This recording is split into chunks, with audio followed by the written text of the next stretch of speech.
Good morning, everyone. Thank you for joining us today at the Capitol as we recognize World Elder Abuse Awareness Day and discuss the need to strengthen protections for older Pennsylvanians and care-dependent individuals across our Commonwealth.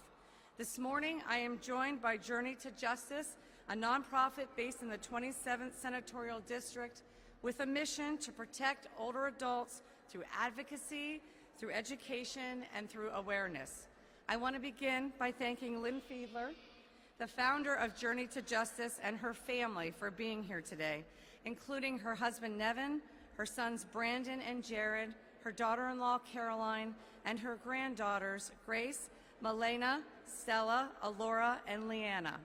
Lynn, thank you for your strength, your persistence, and willingness to share your mother Alice's story. I know this work has not been easy. But because of your advocacy and because of the people standing with you, we are here today to have an important conversation about awareness, about accountability, and most of all, about action. I also want to recognize Kim and Dwayne Regal and the Journey to Justice advocates who have helped continue this work and keep attention on the need to better protect older adults. Thank you as well to Kimberly Campbell, Protective Services Supervisor with the Union Snyder Area Agency on Aging, along with Brenna Wise and Elena Taylor for the work you do to serve older adults and families in our region. I also want to thank Senator Langerholt, Chairman of the Senate Aging and Youth Committee, for joining us today, as well as Kelly Callahan, Executive Director of the Pennsylvania District Attorneys Association, and Kara Bowser, First Deputy Attorney General in the Office of Attorney General.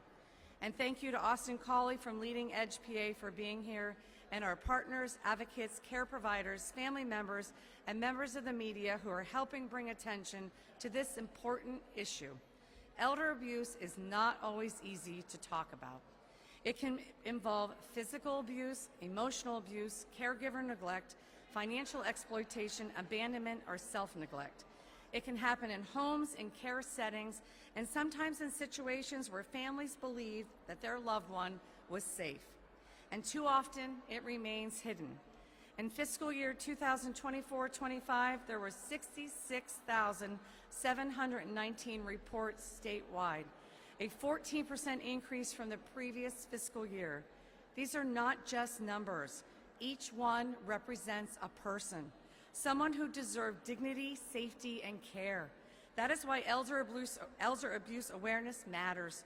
It gives an opportunity for us to bring attention to a growing problem, encourage reporting, support families, and remind every Pennsylvanian that protecting older adults is a shared responsibility. It is also why Lynn and I are here together today to discuss Alice's Law and other related legislation. Alice's Law is named in honor of Lynn's mother and is rooted in a very simple belief: hold abuser of older adults responsible for their actions and prevent them from harming others in the future. Senate Bill 807, also known as Alice's Law, would establish a statewide elder abuse registry to document incidences of abuse and prohibit individuals who have harmed older adults from being employed in these settings. We are also preparing legislation that will require an employment history review for individuals seeking positions involving direct care with older adults. This legislation is intended to prevent individuals from moving from facility to facility following conduct that demonstrates that they are unfit to care for older adults. This remains an ongoing issue because employers cannot currently share relevant employment history without facing liability risk, leaving serious concerns unreported and allowing individuals with troubling histories to secure new positions. A third bill in our Alice's Law package would increase penalties for neglect of a care-dependent person, abuse of a care-dependent person, and institutional sexual assault committed by caretakers. Under current law, cases of neglect and abuse of care-dependent person only carry misdemeanor penalties. This forthcoming legislation would increase these offenses to felonies of the second degree and third degree, respectively. This legislation would also strengthen penalties for institutional sexual assault by caretakers involving a care-dependent person receiving care, services, or treatment in or from a facility. This would be raised from a felony of the third degree to a felony of the second degree. These bills are about accountability and prevention.